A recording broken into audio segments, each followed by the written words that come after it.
Dahil ang mga tao ay pasama na ng pasama.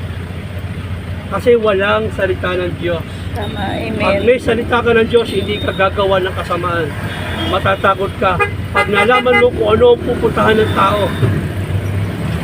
Dahil ang tao ay masyadong naghahangad kumita ng pera kahit sa masamang pamamaraan.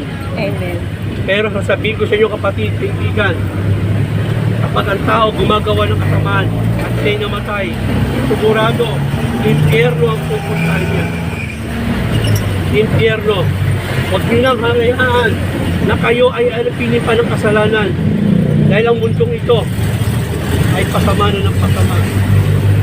Gusto ng Panginoon na bigyan tayo ng pag-asa sa buhay na walang hanggan.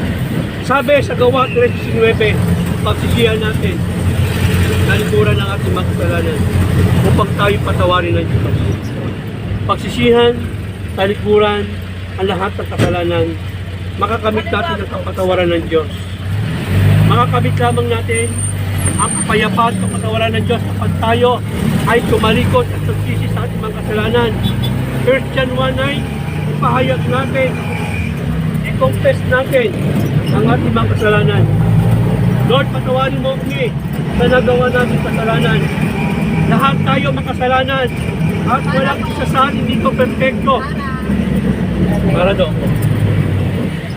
Walang isa sa atin dito perfecto, lahat tayo makasalanan.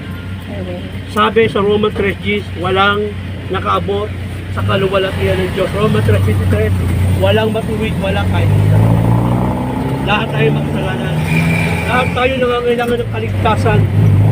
Lahat tayo nangangailangan ng katubusan ng ating mga kaluluwa. Kapatid, iiwan ko lang ang Bible verse na ito. No? Mahal na mahal ka ng Diyos. Sabi niya sa John 3:16, sapagkat gayon na lamang ang pag-ibig ng Diyos sa sangkatauhan. Kaya ibinigay niya ang kanyang kahit sa isang anak upang sino man sa kanyang sumampalataya ay hindi tayo mapapahamak, kundi magkakaroon ng buhay na walang hanggan.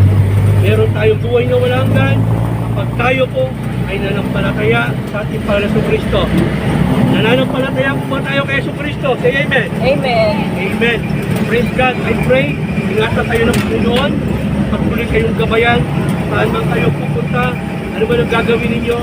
Galing kayo ng mapayapatigtas sa inyong mga pupuntahan, sa inyong pag-uwi, kasama ninyong mga pamilya. Let's pray. Yes, Father God, thank you so much, Lord, sa oras nito. Naipahayag na naman namin ang iyong biyaya, Panginoon, ang magandang balita mo na nagbibigay ng pag-asa. I pray, Lord God, pinagkakatiwala ko sa iyo ang mga kapatiran ko narito. Ingatan mo sila. Dali mo sila, Lord God, na makayapatigtas. Kasama ng mga driver, Lord God, patuloy nga na ikaw ang mag-ingat. Gumabay sa kanila, Panginoon. Maraming salamat. Pagpalain mo ang bawat isa sa kanila, physically, financially, at kitila at spiritually. Salamat po na maraming sa iyo ang papuri pagkabagod ng ilan. Ang tamang pangalan mo, Panginoon Jesus. Ang natin sa kanang. Amen. Amen. Amen. Salamat Thank you, po. Lord. God bless Salamat po. po, God bless po. Kuya.